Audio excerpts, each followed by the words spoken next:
ഒരു രാഷ്ട്രീയ പ്രസ്ഥാനത്തിൻ്റെ ആസ്ഥാന മന്ദിരത്തിന് ഒരു പ്രദേശത്ത് തുടക്കം കുറിക്കുമ്പം ഈ കുടുംബത്തിനകത്തുണ്ടാകുന്ന സന്തോഷം വളരെ വളരെ വലുതാണ്. ആ സന്തോഷം പങ്കിടുന്നതിന് വേണ്ടി, അഭിമാനത്തോടെ അത് കാണുന്നതിന് വേണ്ടിയാണ് നാം എല്ലാവരും ഇവിടെ സംഗമിച്ചത്. നിങ്ങളെല്ലാവരും ശ്രദ്ധിച്ചിട്ടുണ്ടാവും, ബാബാ സാഹിബ് വണ്ടിയിൽ നിന്ന് ഇറങ്ങി ഈ സ്റ്റേജിലേക്ക് ഇങ്ങനെ കയറി വരുമ്പം ആളുകൾ ഇങ്ങനെ കൈപിടിച്ചിട്ടാണ് ബാബാ സാഹിബിനെ കൊണ്ടുവന്നത്. അദ്ദേഹം ഈ സ്റ്റേജിലേക്ക് ഇങ്ങനെ മെല്ലെ മെല്ലെയാണ് കയറി വന്നത്. സമീപകാലത്തൊന്നും ബാബാ സാഹിബിനെ ഇതുപോലെയുള്ള പൊതുപരിപാടികളിൽ നമ്മൾ പഴയതുപോലെ കാണാറില്ല.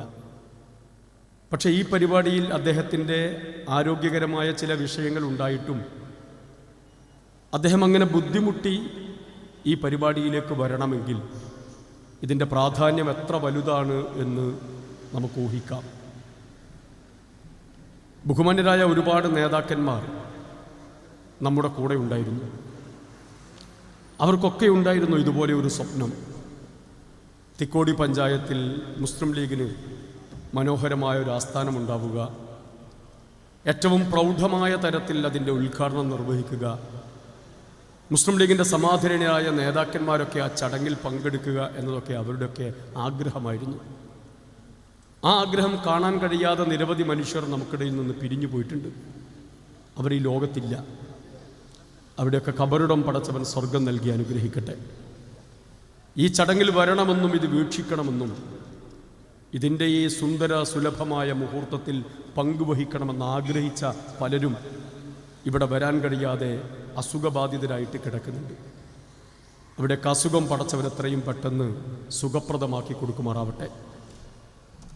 നമ്മൾ ഈ ചടങ്ങ് വളരെ മനോഹരമായിട്ടാണ് സംഘടിപ്പിച്ചത്. നമുക്കറിയാം, ഈ പ്രദേശത്തെക്കുറിച്ച് പറയുമ്പം KRS മൊയ്തു ഹാജിയെക്കുറിച്ച് നമുക്ക് പറയാതെ പോകാനാവില്ല. അദ്ദേഹത്തെ പോലെയുള്ള പ്രവർത്തകർ, ഒരുപാട് ആളുകൾ എത്രയോ വർഷങ്ങൾ ഈ പഞ്ചായത്തിൽ മുസ്ലിം ലീഗ് പാർട്ടിക്ക് വേണ്ടി, ഇതിൻ്റെ മുന്നോട്ടുള്ള പ്രയാണത്തിന് വേണ്ടി നിരവധി പ്രവർത്തനങ്ങൾ നടത്തിയിട്ടുണ്ട്. അവരെ പോലെയുള്ള നിരവധി ആളുകൾ നമ്മോടൊപ്പം ഇല്ല എന്ന സങ്കടം ചേർത്ത് വെച്ചുകൊണ്ട് തന്നെയാണ് നമ്മൾ ഈ പരിപാടി ഇതുപോലെ സംഘടിപ്പിക്കുകയും നടത്തുകയും ചെയ്യുന്നത്. ബഹുമാനനായ പാണക്കാട് സയ്യിദ് സാദിഖ് അലി ശിഹാബ് തങ്ങൾ അല്പസമയത്തിനകം നമ്മുടെ പരിപാടിയിലേക്ക് എത്തിച്ചേരും. ഷിബു മീരാൻ കൊയിലാണ്ടിയിൽ എത്തിയിട്ടുണ്ട്. അവിടെ നിന്ന് ഇങ്ങോട്ടുള്ള യാത്രയിലാണ്. ഔപചാരികമായി പരിപാടി തുടങ്ങുന്നതിന് മുമ്പ് ആമുഖ പ്രഭാഷണം നടത്തുന്നതിന് വേണ്ടിയാണ് എന്നോട് പറഞ്ഞത്. ഞാനും നിങ്ങളും എത്രയോ തവണ കണ്ടുമുട്ടിയിട്ടുണ്ട്, എത്രയോ പരിപാടിയിൽ സംസാരിച്ചിട്ടുണ്ട്. നമ്മളെല്ലാവരും പ്രതീക്ഷയോടുകൂടി കാത്തിരിക്കുന്നത് തങ്ങളുടെ വരവും ഷിബു മീരാൻ്റെ പ്രസംഗവും ഒക്കെയാണ് എന്നെനിക്കറിയാം. പക്ഷെ ഒരു തുടക്കമെന്ന നിലയിൽ തിക്കോടി പഞ്ചായത്തിലെ മുസ്ലിം ലീഗിൻ്റെ പ്രവർത്തകരുടെയും അനുഭാവികളുടെയും നേതാക്കന്മാരുടെയും ഒക്കെ സന്തോഷത്തിൽ പങ്കു കണ്ടുകൊണ്ട് അല്പസമയം സംസാരിക്കണമെന്ന് ഞാൻ വിചാരിക്കുകയാണ്. ഒരുപക്ഷെ ചരിത്രത്തിൽ എന്നും മുസ്ലിം ലീഗിൻ്റെ ഗ്രാഫ് ഉയർന്നു വന്നിട്ടുള്ളതാണ്. മുസ്ലിം ലീഗ് ഇങ്ങനെ വളർന്നു വരുന്ന ഓരോ ഘട്ടത്തിലും അത് നിരവധി പ്രതിസന്ധികളെ അഭിമുഖീകരിച്ചിട്ടുണ്ട്. ആ പ്രതിസന്ധികളെ അഭിമുഖീകരിച്ചു കൊണ്ടാണ് ലീഗ് അതിൻ്റെ വളർച്ചയുടെ ഓരോ പടവുകളും താണ്ടിയിട്ടുള്ളത്. ഇന്നും അതുപോലെ തന്നെ നിരവധി വിഷയങ്ങൾ നമ്മുടെ മുമ്പിലുണ്ട്. ആ വിഷയങ്ങളോട് സംവദിച്ചും തർക്കിച്ചും ഇടപെട്ടും സംവദിച്ചുമാണ് നമ്മൾ മുന്നോട്ട് പോയിക്കൊണ്ടിരിക്കുന്നത്. പക്ഷെ അവിടെയെല്ലാം നമ്മൾ കാണുന്ന ഒരു വസ്തുത, മുസ്ലിം ലീഗ് പാർട്ടിയുടെ പ്രവർത്തകരുടെയും നേതാക്കന്മാരുടെയും പ്രവർത്തനത്തിലും സംസാരത്തിലുമൊക്കെ നമുക്ക് കൃത്യമായ ഒരു വ്യക്തത കാണാം. ഒരു കാര്യം പറയുമ്പോൾ അത് വിശദീകരിച്ചവർ പറയുന്നത് നമുക്ക് കേൾക്കാം. നാട്ടിലൊരു സംഭവം ഉണ്ടാകുമ്പം ആ സംഭവത്തിൻ്റെ ജനങ്ങൾക്ക് മനസ്സിലാകുന്ന ഭാഷയിൽ അവർ വിശദീകരിച്ചു കൊടുക്കുന്നതൊക്കെ നമ്മൾ കണ്ടുകയും കേൾക്കുകയും ചെയ്യാറുണ്ട്. എന്നാൽ ചിലരുടെ ഒന്നും സംസാരം നമുക്ക് തിരിയുന്നില്ല. എന്താണ് ഇവർ ഉദ്ദേശിക്കുന്നത് എന്ന്, എന്താണ് ഇവർ പറയുന്നത് എന്ന്. നിങ്ങൾക്കറിയാമല്ലോ, നമ്മുടെ നാട്ടിനൊക്കെ ഒരു പ്രത്യേകമായ സംസ്കാരമുണ്ട്. അത് വളർന്നു വന്ന ചില രീതികളുണ്ട്. ആ രീതികൾ കൊണ്ട് നമ്മുടെ പൂർവികരായ മനുഷ്യർ പടുത്തുയർത്തിയിട്ടുള്ള ഒരുപാട് സംഭവങ്ങൾ നമ്മുടെ കൺമുമ്പിൽ നമ്മൾ അനുഭവിച്ചു കൊണ്ടിരിക്കുക. ഇന്നത്തെ ചില ഭരണാധികാരികൾക്കും നേതാക്കന്മാർക്കും ഒന്നും അത്തരമൊരു ചിന്ത പോലും ഇല്ലാത്ത രീതിയിലാണ് അവരുടെ സംസാരവും അവരുടെ ഇടപെടലുകളുമൊക്കെ. നമുക്കറിയാമല്ലോ, നമ്മൾ വലിയ അഭിമാന മുഹൂർത്തം എന്ന് പറയുന്നത് പാർട്ടി ഓഫീസിൽ ഉദ്ഘാടനം മാത്രമല്ല. തിക്കോടി പഞ്ചായത്തിന്റെ ഭരണസാരഥ്യം മുസ്ലിം ലീഗും ഐക്യ ജനാധിപത്യ മുന്നണിയും തിരിച്ചു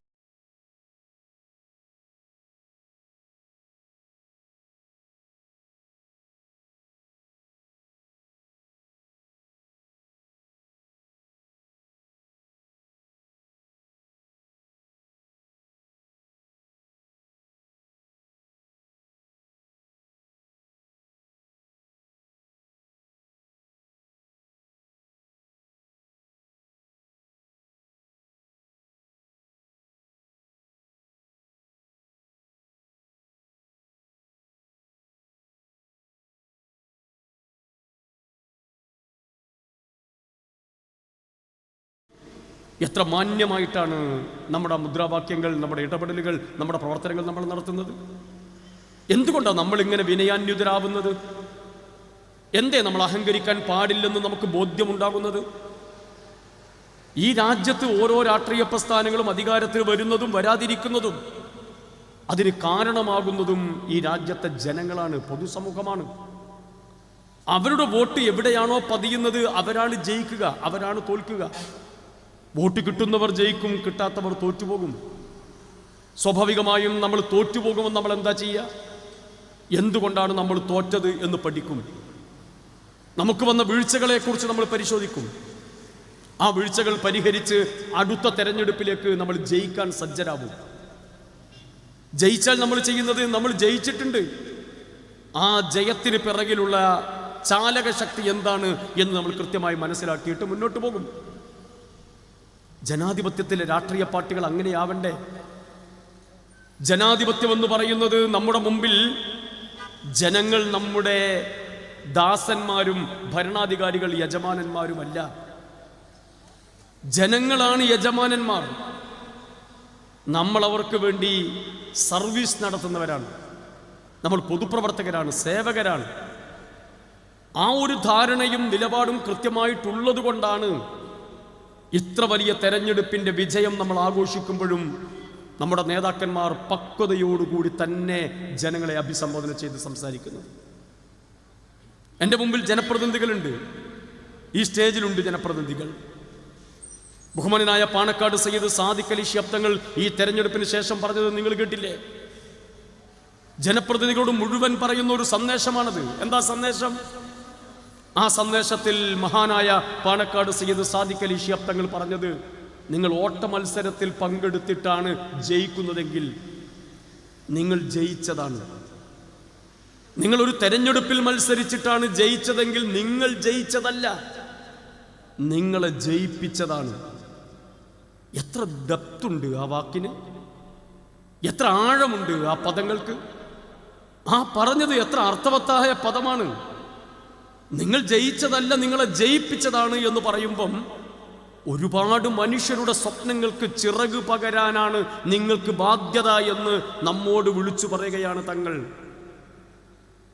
നിങ്ങളെ ജയിപ്പിക്കുന്നതിന് പിറകിൽ വലിയ അധ്വാനമുണ്ട് എന്ന് നമ്മളെ ബോധ്യപ്പെടുത്തുകയാണ്. നിങ്ങൾ സ്വയം അങ്ങനെ ജയിച്ചതല്ല, നിങ്ങളുടെ ജയിപ്പിച്ചത് ഒരുപാട് മനുഷ്യരുടെ സ്വപ്നമാണ്, പ്രതീക്ഷയാണ്, ആഗ്രഹമാണ്. അത് സഫലീകരിച്ചു കൊടുക്കുന്നതിന് വേണ്ടി നിങ്ങൾ ഉണ്ടാവണം ഈ ഇടങ്ങളിൽ. നിങ്ങൾ അഹങ്കരിക്കരുത് എന്ന വളരെ കൃത്യമായ സന്ദേശം പാണക്കാട് സയ്യിദ് സാദിഖ് അലി ശിഹാബ് തങ്ങൾ പറഞ്ഞു. ഒരുപാട് ആളുകൾ കമന്റ് പറഞ്ഞിട്ടുണ്ട്. ഇത്രത്തോളം ഡെപ്തുള്ള തരത്തിൽ ഒരു നേതാവിൻ്റെ പദം നിങ്ങൾ വേറെ ഏത് കേട്ടു? മലപ്പുറം ജില്ലാ പഞ്ചായത്തിൽ മുസ്ലിം ലീഗിന് പ്രതിപക്ഷമില്ല. നിരവധി മുനിസിപ്പാലിറ്റികളിൽ മുസ്ലിം ലീഗിന് പ്രതിപക്ഷമില്ല, UDF-ന് പ്രതിപക്ഷമില്ല. മഹാനായ തങ്ങൾ മലപ്പുറം ജില്ലാ പഞ്ചായത്തിന്റെ ജനപ്രതിനിധികൾക്ക് കൊടുത്ത സ്വീകരണ പരിപാടികൾ സംബന്ധിച്ച് പറഞ്ഞു, ഈ ഹാളിനകത്ത് പ്രതിപക്ഷമില്ല എന്നത് വസ്തുതയാണ്. അതൊരു സാങ്കേതികമായ ശരിയാണ്. ഫിസിക്കലി അവരുടെ പ്രസൻസ് നിങ്ങൾക്ക് ഇവിടെ കാണാൻ കഴിയില്ല ഒരു പ്രതിപക്ഷത്തിന്റെ. പക്ഷെ നിങ്ങൾ വിചാരിക്കരുത് പ്രതിപക്ഷമില്ല എന്ന്. നിങ്ങൾക്കൊരു പ്രതിപക്ഷമുണ്ട്. ആ പ്രതിപക്ഷം നിങ്ങളെ വിജയിപ്പിച്ചു പറഞ്ഞയച്ച ഈ പാർട്ടിയും ഈ മുന്നണിയുമാണ്. എന്തേ അതിൻ്റെ അർത്ഥം? നിങ്ങളെ ഞങ്ങൾ നിരീക്ഷിച്ചു കൊണ്ടിരിക്കും. ജനങ്ങൾ നിങ്ങൾക്ക് പ്രതീക്ഷയോടുകൂടി നൽകിയിട്ടുള്ള ഈ സമ്മതിദാനാവകാശം വിനിയോഗിക്കുന്നതിൽ, ഉത്തരവാദിത്തം നിർവഹിക്കുന്നതിൽ നിങ്ങൾ ഏത് ദിശയിലൂടെയാണ് സഞ്ചരിക്കുന്നത് എന്ന് നിങ്ങളെ ഞങ്ങൾ മോണിറ്ററിംഗ് നടത്തും എന്ന സൂചനയാണ് പാണക്കാട്ട് തങ്ങൾ നൽകുന്നത്. തെരഞ്ഞെടുപ്പിന്റെ വിജയം ആഘോഷിക്കുമ്പം, തെരഞ്ഞെടുപ്പിന്റെ ആനന്ദം നമ്മൾ കൃത്യമായി അനുഭവിക്കുമ്പം നമ്മുടെ നേതാക്കന്മാർ പക്വതയോടുകൂടി ജനത്തെ അംഗീകരിച്ചുകൊണ്ട് അവരുടെ ഓരോ സ്റ്റേറ്റ്മെന്റുകളും നമ്മൾ കാണുകയാണ്. എന്നാൽ തോറ്റവരുടെ പാർട്ടിയുമുണ്ട് അപ്പുറത്ത്. ആ പാർട്ടിയുടെ നേതാക്കന്മാർ പറയുന്നത് നിങ്ങൾ കേട്ടില്ലേ? CPM-ന്റെ നേതാവാണ് MM മണി. ഈ തെരഞ്ഞെടുപ്പിലെ തോൽവിക്ക് ശേഷം അദ്ദേഹം പറഞ്ഞത് പെൻഷനും കൊടുത്തു, ആനുകൂല്യങ്ങളും കൊടുത്തു, എന്നിട്ട് നന്ദി കാണിക്കുന്നില്ല. ഉമ്മൻചാണ്ടി എന്ന മുഖ്യമന്ത്രിയെ നമുക്ക് മറക്കാൻ കഴിയുമോ? ഐക്യജനാധിപത്യ മുന്നണി കേരളം ഭരിക്കുന്ന സമയത്ത് ഒരുപക്ഷെ പിണറായിയുടെ തൊട്ടു മുമ്പുള്ള മുഖ്യമന്ത്രിയുടെ പേരാണ് ഉമ്മൻചാണ്ടി. കേരളത്തിലെ ലക്ഷക്കണക്കിന്, കോടിക്കണക്കിന് മനുഷ്യർക്ക് ഏതെല്ലാം തരത്തിലുള്ള ആനുകൂല്യങ്ങൾ നൽകിയിട്ടുണ്ട്, ഏതെല്ലാം തരത്തിലുള്ള സൗകര്യങ്ങളും പുരോഗതിയും വികസനവും നടന്നിട്ടുണ്ട്. ഉമ്മൻചാണ്ടിയുടെ കാലം കഴിഞ്ഞൊരു തെരഞ്ഞെടുപ്പിനെ അഭിമുഖീകരിച്ചപ്പം നമ്മളും തോറ്റുപോയില്ലേ? ഇടതുപക്ഷം അധികാരത്തിൽ വന്നില്ലേ? ഉമ്മൻചാണ്ടിക്ക് ശേഷമുള്ള ഏതെങ്കിലും ഒരു രാഷ്ട്രീയ നേതാവ്, UDF-ന്റെ നേതാവ് ചോദിച്ചിട്ടുണ്ടോ നിങ്ങൾ എന്തേ ഞങ്ങൾക്ക് നന്ദി ചെയ്യാത്തത് എന്ന്? ജനങ്ങൾക്ക് ചെയ്യുന്ന സേവനമെന്ന് പറയുന്നത് ഈ പറയപ്പെടുന്ന ആളുകൾക്ക് തിരിച്ചു വോട്ട് കിട്ടിയിട്ടില്ലെങ്കിൽ നന്ദി ചെയ്തില്ല എന്ന് പറയാനുള്ള സാധ്യത ഏത് മാനസികാവസ്ഥയിൽ നിന്ന് ഉയർന്നു വരുന്നതാണ്? ജനങ്ങൾ യജമാനന്മാരാണെന്ന വിശ്വാസത്തിന് എതിരായുള്ള ചിന്തയിൽ നിന്നാണ്.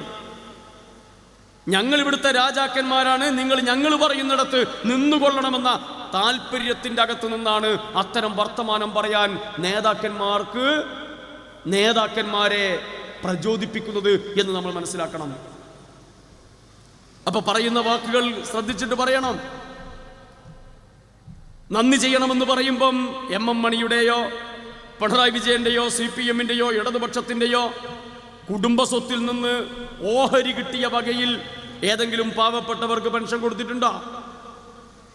തറവാട് സ്വത്ത് ഓതി വെച്ച് കിട്ടിയപ്പം അതിൽ നിന്ന് പകുത്തെടുത്ത് അല്പം ഏതെങ്കിലും ഒരാളുകൾക്ക് ആനുകൂല്യമായിട്ട് കൊടുത്തതാണോ? നമ്മൾ കൊടുക്കുന്ന നികുതി പണം ഈ ഗവൺമെന്റിൽ നമ്മൾ തെരഞ്ഞെടുക്കപ്പെട്ട അധികാരികളുടെ ഉത്തരവാദിത്വം നിർവഹിക്കുന്നതിനപ്പുറത്ത് എന്താണ് അവർ ചെയ്തത്? പക്ഷെ അവർക്ക് സ്വയം തോന്നുകയാണ് ഞങ്ങൾ എന്തെങ്കിലും ചെയ്താൽ ഞങ്ങളെ തിരിച്ച് ജയിപ്പിച്ചു കൊള്ളണം എന്ന ധാരണയാണ് അവർ വെച്ച് പുലർത്തുന്നത്. നമ്മുടെ നേതാക്കന്മാർ തമ്മിലുള്ള വൈരുദ്ധ്യം അല്ലെ വ്യത്യാസം വളരെ വലുതാണ്. AK ബാലൻ എന്ന് പറയുന്ന ഒരു മന്ത്രി, മുൻ മന്ത്രി, അദ്ദേഹം പറഞ്ഞു കേട്ടില്ല നിങ്ങൾ? എന്താ ഈ കേരളം പോലെ ഒരു പ്രബുദ്ധമായ സംസ്ഥാനത്ത് വിദ്യാസമ്പന്നതയുടെ ആ ഓരോ വ്യാപ്തി വളർന്നും വർദ്ധിച്ചു കൊണ്ടിരിക്കുന്ന ഒരു സംസ്ഥാനത്ത് ഒരുപക്ഷെ രാജ്യത്ത് തന്നെ ഏറ്റവും നല്ല വിദ്യാസമ്പന്നരായ, സാക്ഷരത നേടിയ, നല്ല ബുദ്ധിയും വിവേകമൊക്കെയുള്ള മനുഷ്യർ ജീവിക്കുന്നു എന്ന് നമ്മളൊക്കെ അഭിമാനത്തോടെ പറയുന്ന നമ്മുടെ സംസ്ഥാനത്തിനകത്ത് AK ബാലൻ എന്ന് പറയുന്ന മുൻ മന്ത്രി പറഞ്ഞ വർത്തമാനം എന്താ? ഐക്യജനാധിപത്യ മുന്നണി അധികാരത്തിൽ വന്നാൽ ജമാഅത്തെ ഇസ്ലാമി ആഭ്യന്തരം കൈകാര്യം ചെയ്യുമെന്ന് മാത്രമല്ല, മാറാട് ആവർത്തിക്കുന്ന സാഹചര്യം ഉണ്ടാവും. നിങ്ങൾ ആലോചിക്കണം, ഇതൊരു നിസ്സാരമായ വർത്തമാനമല്ല, ഇതൊരു നാക്കുപിഴയായി സംഭവിച്ചതല്ല. ഇത് വളരെ കരുതലോടുകൂടി ചില പദപ്രയോഗങ്ങൾ നടത്തിക്കൊണ്ടിരിക്കുകയാണ്. തെരഞ്ഞെടുപ്പിൽ എന്തുകൊണ്ട് തോറ്റു എന്നവർ പഠനം നടത്തിയപ്പം അവർക്ക് ചില ബോധ്യമുണ്ടാവുകയാണ്. ആ ബോധ്യത്തിന്റെ അടിസ്ഥാനത്തിൽ അവിടെ നേതാക്കന്മാർ ചില പരാമർശങ്ങൾ നടത്തുകയാണ്.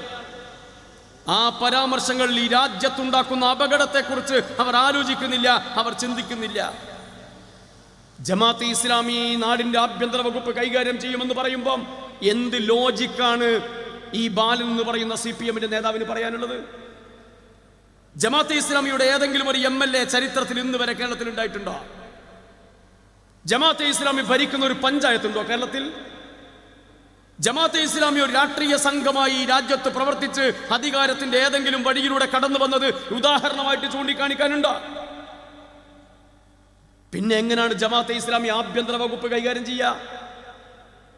അപ്പൊ ജമാഅത്തെ ഇസ്ലാമി ആഭ്യന്തര വകുപ്പ് കൈകാര്യം ചെയ്യുമെന്ന് പറയുന്നതിന് പിറകിൽ ഒരു ദുഷ്ടലാക്കുണ്ട്. അത് കേരളത്തിൽ നമുക്ക് പരിചിതമില്ലാത്ത, കേരളത്തിൽ നമുക്ക് യാതൊരു അർത്ഥത്തിലും അംഗീകരിക്കാൻ കഴിയാത്ത പദവും പ്രയോഗവുമാണ്. ഗുജറാത്തിൽ തെരഞ്ഞെടുപ്പ് നടക്കുന്ന സമയത്ത് അമിത്ഷാ തെരഞ്ഞെടുപ്പ് ഇന്ത്യൻ നാഷണൽ കോൺഗ്രസിന് അനുകൂലമായി ജയിച്ചു വരുമെന്ന വല്ലാത്തൊരു ഘട്ടം വന്നു ചേർന്നപ്പം സർവേകളുടെ റിപ്പോർട്ട്, പഠന റിപ്പോർട്ടുകൾ, ജനങ്ങളുടെ ആവേശമൊക്കെ കണ്ടു. അവിടെ കോൺഗ്രസ് അധികാരത്തിലേക്കാണെന്ന് ചാനലുകളും ദൃശ്യമാധ്യമങ്ങളും ശ്രവ്യമാധ്യമങ്ങളും റിപ്പോർട്ട് ചെയ്തു. അപ്പോഴാണ് ഗുജറാത്തിൽ വന്നിട്ട് അമിത്ഷാ ഒരു വെടി പൊട്ടിക്കുന്നത്. എന്താ വെടി? ഇന്ത്യൻ നാഷണൽ കോൺഗ്രസ് അധികാരത്തിൽ വന്നാൽ അഹമ്മദ് പട്ടേൽ ഗുജറാത്തിന്റെ മുഖ്യമന്ത്രിയാകും. എന്തേ അഹമ്മദ് പട്ടേലിന് ഗുജറാത്തിന്റെ മുഖ്യമന്ത്രി ആയിക്കൂടെ? അങ്ങനെ ഇന്നാളാവണം ഇന്നാളാവരുത് എന്ന് പറയുന്ന വല്ല നിബന്ധനയുണ്ടോ? പക്ഷേ ഗുജറാത്തിന്റെ രാഷ്ട്രീയ അന്തരീക്ഷത്തിൽ അഹമ്മദ് പട്ടേൽ മുഖ്യമന്ത്രിയാകുമെന്ന് പറഞ്ഞാൽ അതിനെതിരൊരു വോട്ട് വരാനുള്ള സാധ്യത മനസ്സിലാക്കിക്കൊണ്ടാണ് ഈ പറഞ്ഞ പ്രസംഗം ഉണ്ടായത്. ഇവിടെ ജമാഅത്തെ ഇസ്ലാമി നാട് ഭരിക്കുമെന്ന് പറയുന്നതിന് പിറകിൽ എന്ത് രാഷ്ട്രീയമുണ്ട്? ഈ നാട്ടിലെ CPM-ന്റെ ഇടതുപക്ഷത്തിന്റെ സുഹൃത്തുക്കൾ നാട്ടിൽ വിശദീകരിക്കണം, ജനങ്ങളോട് പറഞ്ഞു കൊടുക്കണം. ജമാഅത്തെ ഇസ്ലാമി നാടിന്റെ ആഭ്യന്തര വകുപ്പ് കൈകാര്യം ചെയ്യാൻ പോകുന്നു എന്ന് പറയുന്നത് ആർക്കോ ഒരു ഭീഷണിയുണ്ട് എന്ന് സൂചിപ്പിക്കാനാണ്. മാറാടെന്ന് പറയുന്ന ഒരു സ്ഥലത്തിന്റെ പേര് മാത്രമല്ല, മാറാടെന്ന് പറയുന്ന പേര് കേൾക്കുമ്പം മെരിയുന്ന, പ്രയാസപ്പെടുന്ന ഹൃദയങ്ങളുണ്ട് ഈ നമ്മുടെ നാട്ടിൽ. ഒരിക്കലും ആവർത്തിക്കരുത് എന്ന് നാം ആഗ്രഹിക്കുന്ന ഒരു പ്രദേശത്തിന്റെ പേരായി മാറാട് മാറിയിട്ടുണ്ട്. ഈ നാടിന്റെ മതേതരത്വവും സ്നേഹവും സമാധാനവും ആഗ്രഹിക്കുന്ന ഒരു മനുഷ്യനും മാറാട് ആവർത്തിച്ച് കേൾക്കണമെന്ന് വിചാരിക്കില്ല. മാറാടെന്ന പേര് കേൾക്കുമ്പം നമ്മുടെ മനസ്സിനകത്തേക്ക് വരുന്ന ചില ചിന്തകളും ചില അനിഷ്ട സംഭവങ്ങളുമുണ്ട്. ആ അനിഷ്ട സംഭവങ്ങൾ നമ്മുടെ മനസ്സിൽ നിന്ന് എത്രയോ അകലേക്ക് മാഞ്ഞു പോയിട്ടുള്ളതാണ്. പുതുതായി വോട്ട് ചെയ്ത 18 വയസ്സുള്ള ഒരു പ്രായപൂർത്തിയായ വോട്ടർക്ക് ആ കഥനകഥകളും സങ്കടങ്ങളും പ്രയാസങ്ങളും നമ്മൾ ആഗ്രഹിക്കാൻ പോലും നമ്മൾ കേൾക്കാൻ പോലും ആഗ്രഹിക്കാത്ത ആ വിഷയത്തെക്കുറിച്ച് ഓർമ്മയില്ല. പിന്നെന്തിനാണ് ആ മാറാടിന്റെ ഓർമ്മ തിരിച്ചു വീണ്ടും കേരളത്തിലേക്ക് കൊണ്ടുവരുന്നത്? മാറാടെന്ന ചിന്ത വീണ്ടും കേരളത്തിലെ ജനങ്ങളുടെ മനസ്സിലേക്ക് കൊണ്ടുവരുന്നതിന് പിറകിലുള്ള രാഷ്ട്രീയ ലക്ഷ്യമെന്താ? ജമാഅത്തെ ഇസ്ലാമിയെ കുറിച്ച് ചർച്ച ചെയ്യേണ്ട സാഹചര്യമാണോ കേരളത്തിലുള്ളത്? മാറാടിനെ കുറിച്ച് പറയേണ്ട സാഹചര്യമാണോ കേരളത്തിലുള്ളത്? അപ്പോഴും നമ്മൾ കരുതിയത് AK ബാലന് തോന്നിയതുപോലെ പറഞ്ഞതാണ്, വിവരക്കേടായിരിക്കുമെന്ന്. നിങ്ങൾ ഇന്നലെ കണ്ടില്ലേ AP അബൂബക്കർ മുസ്ലിയാർ, കാന്തപുരം AP അബൂബക്കർ മുസ്ലിയാരുടെ യാത്രയുടെ സമാപനം. ആ സമാപന പരിപാടിയിൽ പ്രസംഗിക്കുന്ന, ഉദ്ഘാടനം ചെയ്യുന്നത് ബഹുമാന്യനായ കേരളത്തിന്റെ മുഖ്യമന്ത്രി പിണറായി വിജയൻ. പിണറായി വിജയൻ എഴുതിക്കൊണ്ടുവന്ന വാർത്ത പ്രസംഗം വായിക്കുമ്പം അദ്ദേഹം എന്തിനാണ് ആദ്യത്തെ 5 കൊലപാതകത്തിന്റെ കഥ പറയുന്നത്? എന്തിനാണ് 9 കൊലപാതകങ്ങളുടെ പേര് പറയുന്നത്? മാറാട് കേരളത്തിൽ എങ്ങനെയാണ് പിണറായി വിജയ ചർച്ചയാവുന്നത് എന്ന് നിങ്ങൾ വിശദീകരിക്കണം. ഒരു മതസംഘടനയുടെ സമാപന സമ്മേളനത്തിൽ, പ്രത്യേകിച്ച് പുതിയ കാലത്ത് അത്തരമൊരു സമ്മേളനത്തിന്റെ സമാപനം ഉദ്ഘാടനം ചെയ്യാൻ വന്ന പിണറായി വിജയനെ പോലെയുള്ള കേരളത്തിന്റെ മുഖ്യമന്ത്രി ഓർമ്മപ്പെടുത്തേണ്ട പേരാണോ മാറാട്? നിങ്ങൾ സജീവ ചർച്ചയിലേക്ക് കൊണ്ടുവരുന്നതിന്റെ ദുരുദ്ദേശം ഈ നാട് തിരിച്ചറിയുമെന്ന് മാത്രമേ ഞങ്ങൾക്കതിനെ സംബന്ധിച്ച് സൂചിപ്പിക്കാനുള്ളൂ. ഒരു മുഖ്യമന്ത്രി ഇരിക്കുന്നിടത്ത്, പറഞ്ഞിരുന്നിടത്ത് പ്രതിപക്ഷ നേതാവിന് അദ്ദേഹത്തിന് മറുപടി കൊടുക്കുന്ന തരത്തിൽ പറയേണ്ടി വന്നത് ഒരു മുഖ്യമന്ത്രിയുടെ ഇരുത്തത്തിന്റെ, അദ്ദേഹത്തിന്റെ പദവിയുടെ വലിപ്പത്തെക്കുറിച്ച് അദ്ദേഹം മറന്നുപോയപ്പോഴാണ്. അവിടെ സംസാരിക്കേണ്ട എത്രയെത്ര വിഷയങ്ങളുണ്ട് വേറെ. ഈ രാജ്യത്തെ മതന്യൂനപക്ഷങ്ങൾ ഇന്ന് അനുഭവിക്കുന്ന എന്തെല്ലാം പ്രശ്നങ്ങളുണ്ട് രാജ്യത്ത്. ഏറ്റവും പുതിയതല്ലേ SIR-മായി ബന്ധപ്പെട്ട് ലക്ഷക്കണക്കിന് ആളുകളെ വോട്ടർ പട്ടികയിൽ നിന്ന് പുറന്തള്ളാൻ ശ്രമിക്കുക.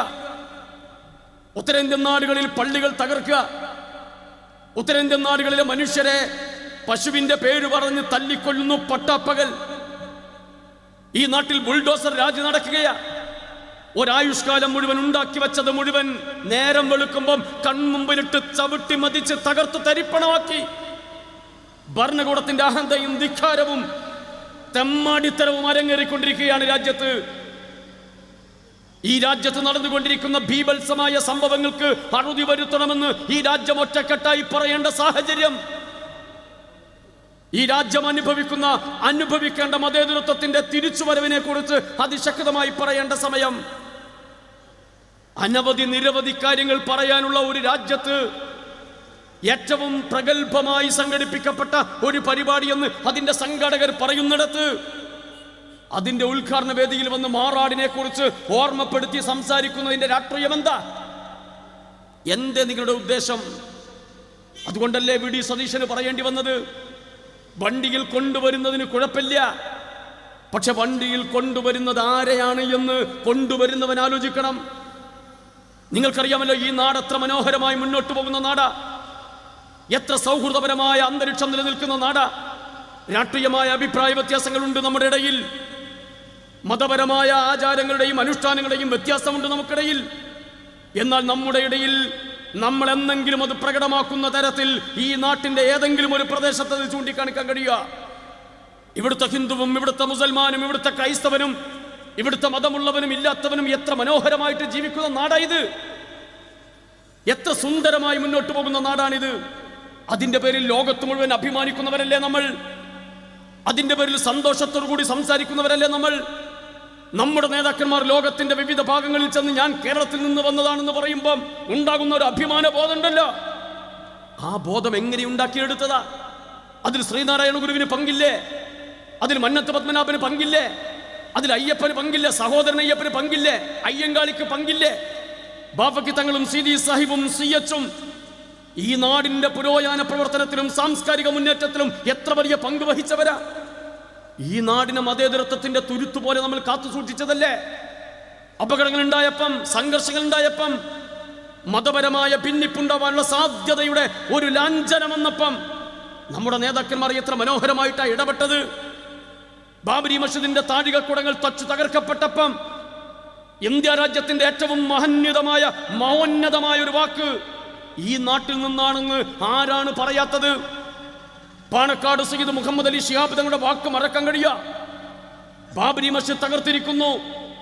ബാബരി മസ്ജിദ് തകർത്തത് ഹിന്ദുക്കളല്ല, ബാബരി മസ്ജിദ് തകർത്തത് ഹിന്ദുക്കളല്ല, ബാബരി മസ്ജിദ് തകർത്തത് ഹിന്ദുക്കളല്ല, ബാബരി മസ്ജിദ് തകർത്തത് ഫാസിസ്റ്റുകളാണ്. ബാബരി മസ്ജിദ് തകർത്തതിന്റെ പേരിൽ ഏതെങ്കിലും ഒരു ഹൈന്ദവ ആരാധനാലയത്തിന് നേരെ ഒരു ചെറുകല്ല് വലിച്ചെറിയരുത്. കാവൽ നിൽക്കണം നിങ്ങൾ.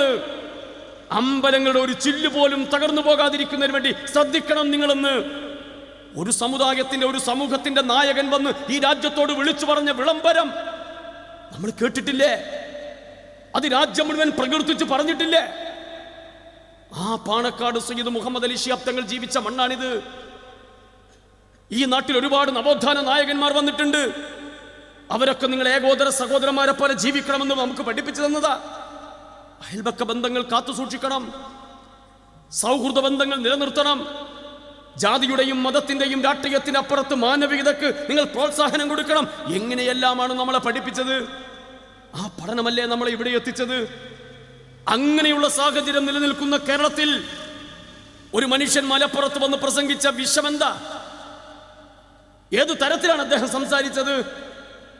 അദ്ദേഹം പറഞ്ഞത് മലപ്പുറം എന്ന് പറയുന്ന ഒരു പ്രത്യേക രാജ്യമാണ്. ഈ രാജ്യത്ത് കുറെ മനുഷ്യന്മാരുണ്ട്, അവർ ആർക്കും അങ്ങനെ കൊടുക്കുന്നവരല്ല, ഒക്കെ സ്വയം അനുഭവിക്കുന്നവരാണ്. ഏത് സമൂഹത്തിനാണ് മലപ്പുറത്ത് കിട്ടാത്തത്? ഏത് സമുദായത്തിനാണ് മലപ്പുറത്തുനിന്ന് കൊടുക്കാത്തത്? അന്യായമായി ഏതെങ്കിലും ഒരു സമുദായത്തിന്റെ അവകാശങ്ങളോ അധികാരങ്ങളോ പിടിച്ചു വച്ചിരിക്കുന്നു എന്ന് പറയാൻ, കണക്കുകളുടെ അടിസ്ഥാനത്തിൽ പറയാൻ വെള്ളാപ്പള്ളി നടേശനെ പോലെയുള്ള ആളുകളെ ഞങ്ങൾ എത്ര തവണ വെല്ലുവിളിച്ചതാ? ഈ സമുദായത്തിന്, ഏതെങ്കിലും ഒരു സമുദായത്തിന് അർഹതപ്പെട്ടത് ന്യൂനപക്ഷ സമുദായത്തിന്റെ കയ്യിലുണ്ടെന്ന് നിങ്ങൾ തെളിയിച്ചാൽ, അർഹതപ്പെട്ടതല്ലാത്ത ഏതെങ്കിലും ഒരു കാര്യം ന്യൂനപക്ഷത്തിന്റെ കയ്യിലുണ്ടെങ്കിൽ അവരുടെ കയ്യിൽ നിന്ന് അത് വാങ്ങി അർഹതപ്പെട്ടവന്റെ വീട്ടുപടിക്കൽ കൊണ്ടുവന്ന് വെച്ചു തരും ഞങ്ങൾ എന്ന് എത്ര തവണ ആവർത്തിച്ചു പറഞ്ഞിട്ടുണ്ട് ഈ നാട്ടിൽ. അങ്ങനെയുള്ള ഒരു നാട്ടിൽ വന്നിട്ടല്ലേ വിഷലിപ്തമായ വർത്തമാനം പറഞ്ഞത്? അങ്ങനെയുള്ള ഒരു നാട്ടിൽ വന്നിട്ടല്ലേ ആ നാടിനെ അപമാനിക്കുന്ന തരത്തിൽ സംസാരിച്ചത്? ആ മനുഷ്യനെയല്ലേ കാറിൽ കയറ്റി കൊണ്ടുപോയത്? ആ മനുഷ്യനെ കൊണ്ടുപോയിട്ടല്ലേ ഇവർ ആഘോഷിക്കുന്നത്? നിങ്ങൾ പറയണം, ഈ നാട്ടിൽ നിങ്ങൾ ഓരോ ഘട്ടത്തിലും സ്വീകരിച്ച നിലപാടുകൾ ഈ നാടിന് ഗുണകരമാകുന്ന നിലപാടായിരുന്നോ അല്ലയോ എന്നതിനെ കുറിച്ച് ബഹുമാനനായ മുസ്ലിം ലീഗിന്റെ, യൂത്ത് ലീഗിന്റെ അഖിലേന്ത്യാ സെക്രട്ടറി പ്രിയപ്പെട്ട ഷിബു മീരാൻ യോഗത്തിലേക്ക് കടന്നു വരികയാണ്. ഞാൻ ദീർഘിപ്പിച്ച് സംസാരിക്കുന്നില്ല.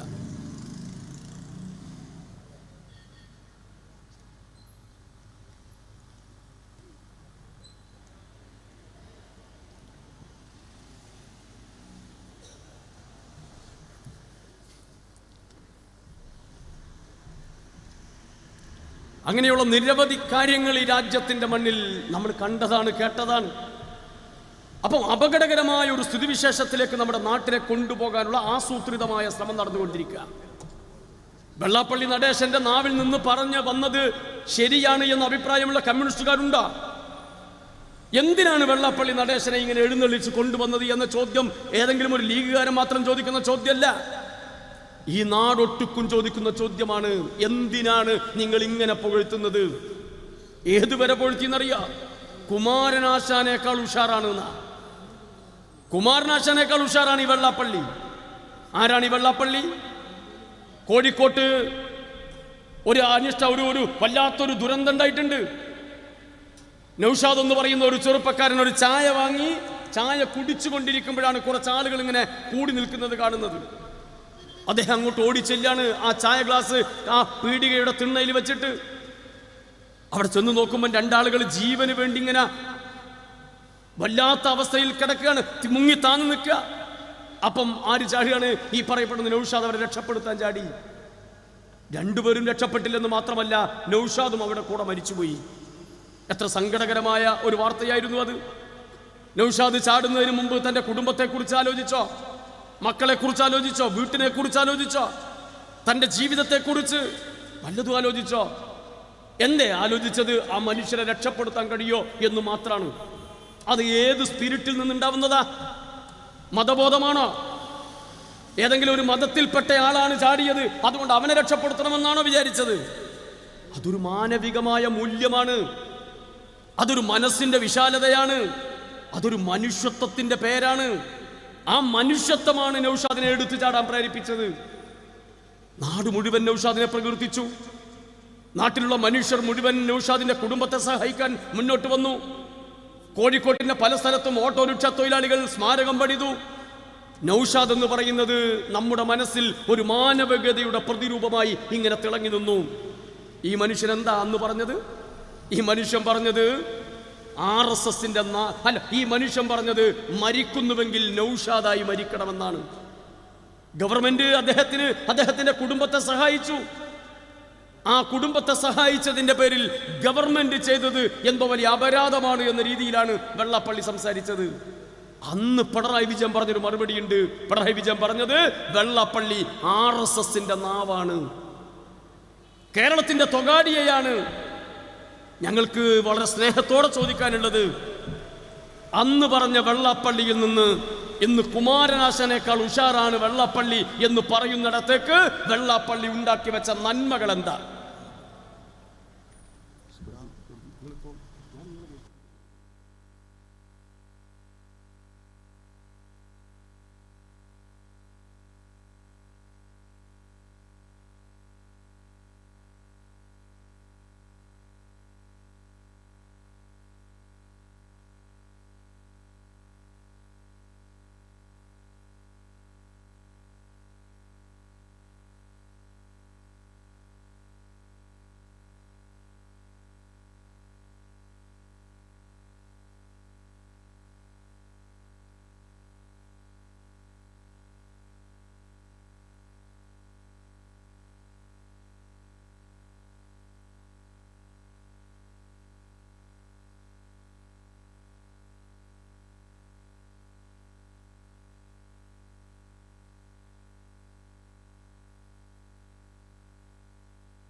ഹലോ പ്രിയമുള്ളവരെ, ഈ പള്ളിക്ക് സമീപം പാർക്ക് ചെയ്തിരിക്കുന്ന KL 58Q 8892 നമ്പർ കാർ എത്രയും പെട്ടെന്ന് അവിടെ നിന്ന് മാറ്റി കൊടുക്കണമെന്ന് അറിയിക്കുകയാണ്.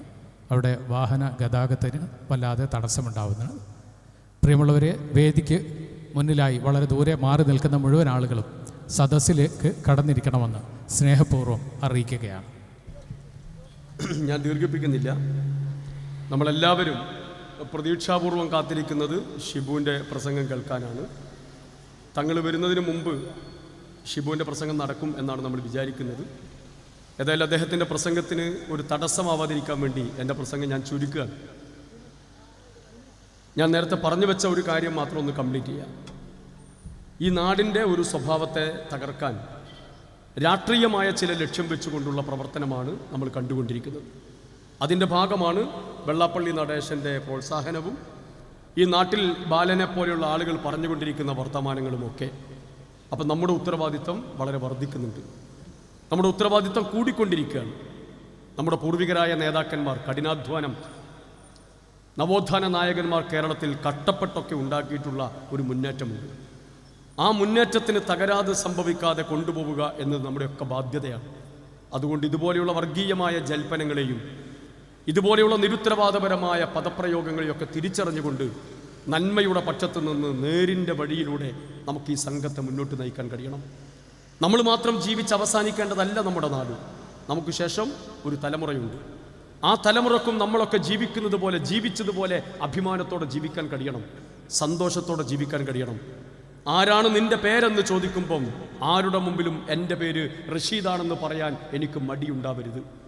എൻ്റെ തലയിലൊരു തൊപ്പി വെച്ച് നടക്കണമെന്നാണ് എൻ്റെ ആഗ്രഹമെങ്കിൽ, എൻ്റെ വിശ്വാസമെങ്കിൽ എനിക്കങ്ങനെ നടക്കാൻ കഴിയണം. പർദ്ദ ധരിച്ച് നടക്കേണ്ടവർക്ക് പർദ്ദ ധരിച്ച് നടക്കാൻ കഴിയണം. നിസ്കാരത്തയമ്പുള്ളവന് നിസ്കാരത്തയമ്പുമായി നടക്കാൻ കഴിയണം. ചന്ദനക്കുറി തൊട്ടവന് അങ്ങനെ നടക്കാൻ കഴിയണം. കുരിശുമാല അണിഞ്ഞു പോകുന്നവന് അങ്ങനെ പോകാൻ കഴിയണം. അങ്ങനെ പോകാൻ കഴിയുന്ന ഒരു രാജ്യത്താണ് ഞാനും നിങ്ങളുമൊക്കെ ഇക്കാലം അത്രയും ജീവിച്ചത്. എന്നാൽ കുരിശുമാല അണിയുന്നവനെ എങ്ങനെ തകർക്കാം എന്ന് ഗൂഢാലോചന നടത്തുന്ന ആളുകൾ വർദ്ധിച്ചു വരുമ്പം, തലയിൽ തൊപ്പിവെച്ചതിൻ്റെ പേരിൽ ആക്രമിക്കപ്പെടുന്ന സിറ്റുവേഷൻ ഉണ്ടാകുന്ന ഒരു കാലത്ത് നമ്മൾ കരുതലോടുകൂടി നീങ്ങേണ്ടതുണ്ട് എന്ന ബോധ്യം നമുക്കുണ്ടാവണം. നമ്മുടെ പ്രദേശത്തെ മതേതരത്വവും സൗഹൃദവും സൗഹാർദ്ദവും നിലനിർത്തി ഇതുപോലെയുള്ള ആര് വന്ന് തകർക്കാൻ ശ്രമിച്ചാലും തകർക്കാൻ കഴിയുന്നതല്ല നമ്മൾ ഉണ്ടാക്കി വെച്ച ഈ മനോഹരമായ മതേതരത്വം എന്ന ബോധ്യം നമുക്കുണ്ടാവുകയും അതിൻ്റെ പ്രചാരകരും പ്രവർത്തകരുമായി, അതിൻ്റെ നായകരായി അതിനെ നിലനിർത്താനുള്ള പോരാട്ടത്തിൽ നമുക്ക് കണ്ണികളാവാൻ സാധിക്കണം. പടച്ചവൻ അനുഗ്രഹിക്കട്ടെ. അതോടൊപ്പം നേരത്തെ ഞാൻ തുടങ്ങി വെച്ചപ്പോൾ പറഞ്ഞതുപോലെ പാണക്കാട് സയ്യിദ് സാദിഖ് അലി ശിഹാബ് തങ്ങൾ നമ്മോട് പറഞ്ഞൊരു വർത്തമാനമുണ്ട്. നിങ്ങൾ ജയിച്ചതല്ല, നിങ്ങളെ ജയിപ്പിച്ചതാണ്. നമ്മളെ ജയിപ്പിക്കുമ്പം മറ്റൊരു കൂട്ടർ തോറ്റിട്ടുണ്ട്. അവരെന്തുകൊണ്ടാണ് തോറ്റത് എന്നുകൂടി നമ്മൾ മനസ്സിലാക്കണം. അവർ തോറ്റത് ധിക്കാരത്തിന്, അഹങ്കാരത്തിന്, ധാർഷ്ട്യത്തിന്, വമ്പത്തരത്തിന്, രാജാക്കന്മാരാണ് എന്ന തോന്നലിനൊക്കെ ജനം കൊടുത്ത പ്രഹരമാണ്. ജമാഅത്തെ ഇസ്ലാമി വരില്ല അല്ലെങ്കിൽ വരും എന്ന് പേടിച്ചിട്ട് നമുക്ക് കിട്ടിയ വോട്ടല്ല. അങ്ങനെ ഒരു വോട്ട് മാറില്ല. മറിച്ച് സുപ്രീം കോടതി ചോദിച്ചൊരു ചോദ്യമുണ്ട്, അയ്യപ്പന് പോലും രക്ഷയില്ലേ കേരളത്തിൽ എന്ന്. ദൈവത്തിന് പോലും രക്ഷയില്ല എന്ന് തോന്നുമ്പം ജനം വളരെ കൃത്യമായി അവിടെ സമ്മതിദാനാവകാശം വിനിയോഗിച്ചു. അയ്യപ്പന് മാത്രമല്ല, മീൻ മുറിച്ചുകൊണ്ടിരിക്കുന്ന അമ്മയുടെ കഴുത്തിൽ കിടക്കുന്ന സ്വർണ്ണമാല അടിച്ചു കൊണ്ടുപോകുന്ന കൗൺസിലർ ഈ കേരളത്തിലുണ്ട് എന്ന് നമ്മൾ മനസ്സിലാക്കണം. ഒരു ഭാഗത്ത് അയ്യപ്പൻ്റെ സ്വർണം നഷ്ടപ്പെടുമ്പം മറുഭാഗത്ത് പാവപ്പെട്ട വീട്ടമ്മയുടെ മാല അടിച്ചു കൊണ്ടുപോകുന്ന ജനപ്രതിനിധികളുള്ള ഒരു നാടാണ് കേരളമെന്ന് അപമാനത്തോടെ പറയുന്ന ഒരു സ്ഥിതിവിശേഷത്തിന് മാറ്റം വരണമെന്ന് ജനം ആഗ്രഹിച്ചപ്പോഴാണ് നമ്മൾ ജയിച്ചു വന്നത്.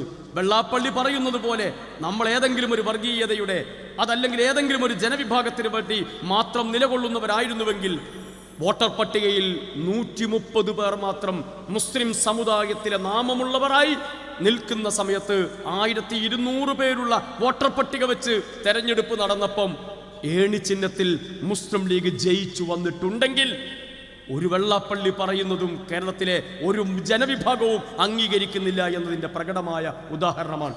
അത് നമ്മുടെ ജീവിതത്തിൽ, നമ്മുടെ പ്രവർത്തനത്തിൽ, നമ്മൾ പതിറ്റാണ്ടുകളായി നടത്തിയിട്ടുള്ള പ്രവർത്തനത്തിലൂടെ നമ്മൾ നേടിയെടുത്തതാണ്.